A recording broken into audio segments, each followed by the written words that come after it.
Always tracking, always alerting. Storm Team 8.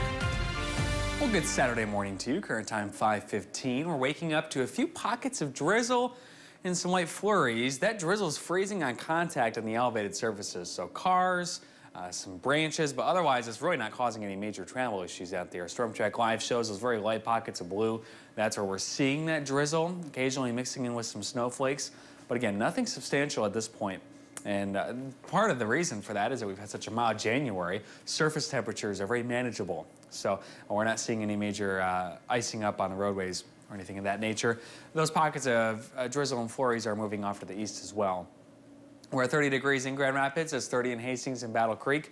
31 in Kalamazoo and Ionia. 32 in Holland and Allegan. We're at 33 in Muskegon and in South Haven.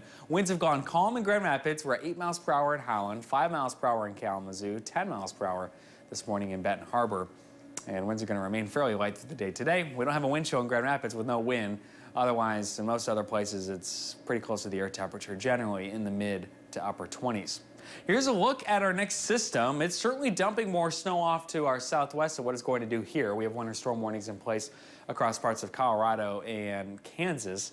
As it moves in our direction, it's going to weaken, but it's still not going to completely fall apart. So we expect some light snow to move in. In the meantime, flurries and drizzle throughout the day today.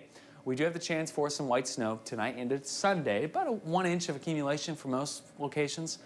And then we have the potential to see a stronger system in the Wednesday and Thursday time frame somewhere in the Great Lakes, although whether it actually impacts us or misses us to the south remains to be seen. Here's a look at futurecasts through this afternoon and evening, showing that we do stay mostly dry, again, with the exception of some pockets of drizzle or flurries.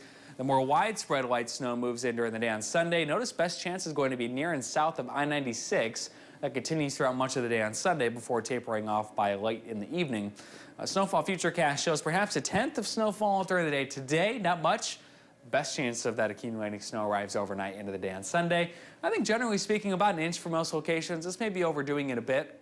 But it may be enough to come close to covering the grassy surfaces in some locations. We then watch for the potential of this system from middle to the end of next week. Now, it's been trending a little bit to the south as of late. Still a lot of time for it to move, but that would mean that we'd be missing out on the heaviest snow. So you're going to want to pay close attention to the forecast. Somewhere in the Great Lakes is likely to see some significant snowfall in the Wednesday and Thursday time frame. Here's a look at the February outlook for precipitation. Above average, temperatures near average, which means we likely lean more towards snow.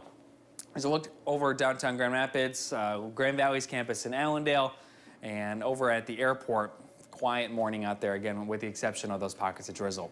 Your day planner today shows cloudy skies, occasional drizzle and flurries. Your 8-day forecast shows a lot of snow. I mean, not necessarily a significant amount of snow, but a lot of chances for snow flurries. And that's a big change in our forecast with temperatures cooling off. It's been a very mild January. We're finally starting to see some changes. Yeah, I couldn't believe it when you talked about those record-breaking months and then you go into 0.7 inches in January. What's historically our snowiest month that we've seen less than an inch? Oh, man, I know those ski resorts are hurting right now. Yes, they are. Thanks, Blake.